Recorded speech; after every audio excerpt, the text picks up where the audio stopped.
Today we're going to be doing a wall angle 1242. This happens to be a Charleston cherry. I already took it out of the box, so I'll just describe the different pieces. This is our side panel. The inside is a natural finish with rabbets top and bottom and a half lap on the back. These holes here, notice how we have them all the way up and down the cabinet, so there's a wider variety or range of setting your shelves. Just so you're familiar with the pieces, this is the top and bottom, stained on the outside, natural finish on the inside. This is our face frame. It is set up, it can be a right or a left swing, or you can flip the cabinet over. There are the indicator holes here for the hinges. On the back side, we have the rabbets here for the side pieces and bottom pieces to fit in. Top and bottom are indicator holes for our various clips. This is the other side. So what I'll do right now is we'll put all the clips in place and then we'll assemble the cabinet. This here is our, I call upright or L clip. It has one hole elongated on this side and two on the bottom. This is a flat clip with 3 holes. If you look onto your various pieces here, there's indicator holes here like I mentioned before. The ones that are close together use the upright clip, and the ones that are farther apart, the spacing, are the flat ones.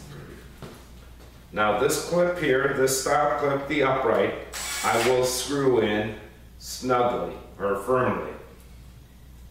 And bury the screws in there. I like to use a Phillips number 2 with a magnetic holder. It helps you hold the screw and then you can hold the clip into place.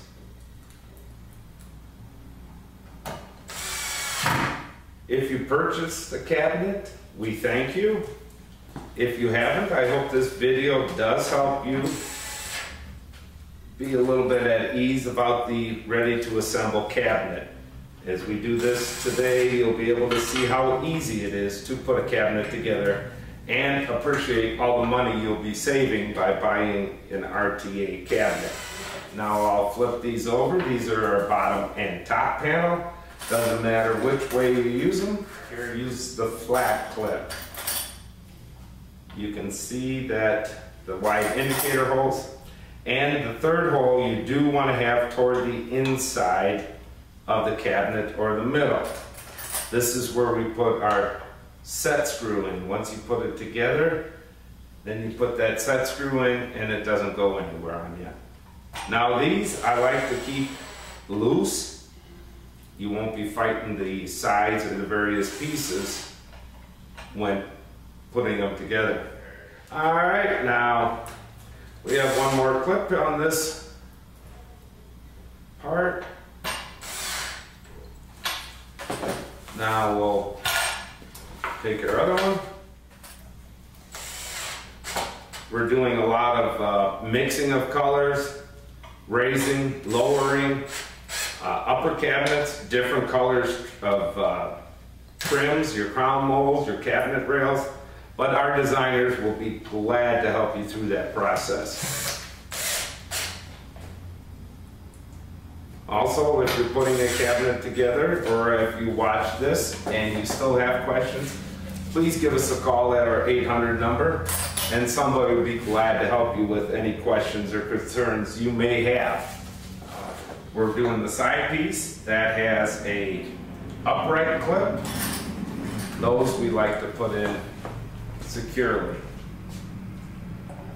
Now some of these, when you get into these angle cabinets, you might have to lose or take a clip off so the other one does fit in, but I'll put them all in, and as we do it, we'll see what one we may have to remove.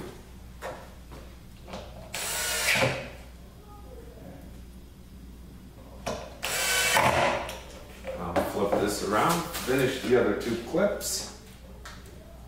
Our sides are all high density plywood, so it helps in 2 ways. It's not particle board, it's a more durable product. and it's a lighter weight product. And when you go to hang them, you'll appreciate not having particle board. All right, now we have our clips. We'll put in our top and bottom piece, and we'll put some glue into it. We use a Tite Bond glue. This one's a premium wood glue. It's yellow. They also make a molding glue which sets up a little faster and doesn't drip as much. But for this purpose, we're going to use this glue, which is great for it. You just have to watch your drips. Now we're putting it into the bottom rabbet and then on the top rabbet. Please don't use any of those expandable glues because they do expand like they're supposed to, but they can come out of your rabbet onto your finished product and damage the finish on it. Now we have this sitting into place. We get it centered in there. All right, now we put our keeper screw in firmly, securely on both sides. And then we screw in our side screw our clips we left loose.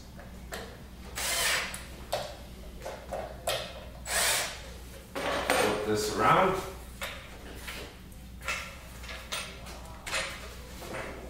We'll do the same down here.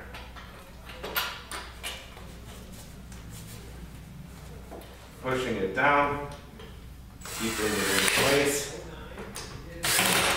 Screw it totally in. By leaving it loose in there, you can slide your piece side to side and work it together. Now we're going to glue our side in on this piece here. And we'll do it right on the face frame. We're going to put it in a rabbet. Now the square cut edge will go on your face frame and your rabbet cut will be on the other side. Now you line your rabbet up and then line this up so it goes into this joint.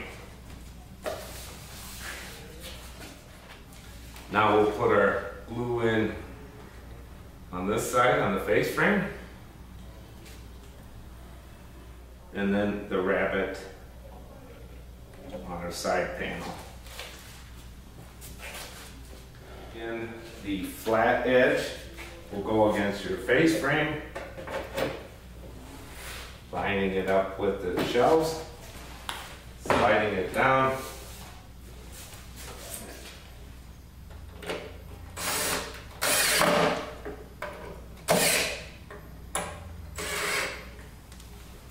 Now I'm going to step around and line this up and screw it together.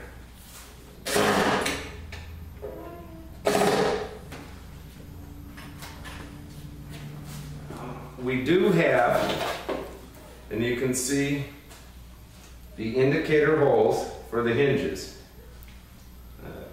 There's 3 on a 42-inch door, there's 2 hinges on a 30-inch door. Now what I do is take the screw for the hinges and pre-drill them in there. What you'll get with the hinges is a 3/4 inch screw with a larger head on it. I will screw those into the indicator holes and then back them out. It'll help when you go to set the door. You already have the thread in there into the wood, and you won't be fighting it as much as you're holding the cabinet and putting the door on. And we're going to install the hinges. 2 ways of doing it. You can take these mollies off, or you can leave them on, and we'll install it in one step. With that, I'll use my rubber mallet and a Phillips screwdriver. The holes are pre-drilled for you. You won't make a mistake which way the hinge goes. I like to take the rubber mallet and just start ollies and finishing it off with the screwdriver, putting it into the screw. Take your rubber mallet. I don't like to take the rubber mallet to hit it all because you won't hit the whole surface and you can cause some damage to the hinge or bending the hinge. So a couple of taps on either side until it's securely.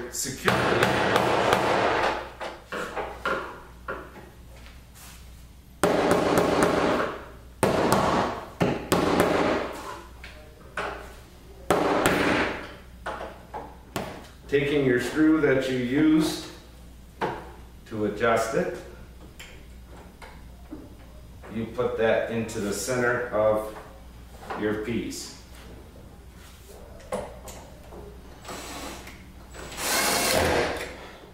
I'll come up to this one, finding that hole that you pre-screwed in there.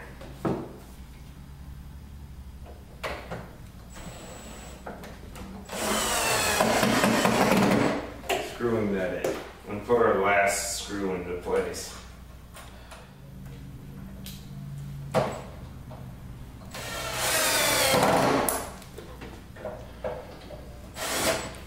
The next thing we'll do is install our shelf clips. I'm just going to do this to show you. You can do it at a later time. We have the L bracket. The stud in the back goes into the corresponding holes.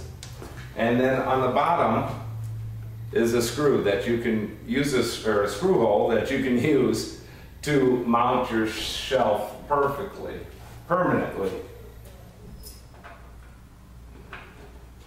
The 42-inch cabinets, they do come with 3 shelves.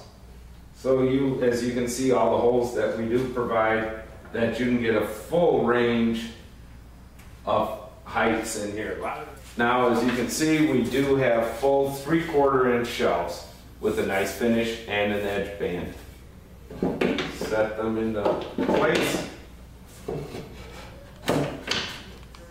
We include some soft gel buttons here so it doesn't get the door does not rub on your wood when you close.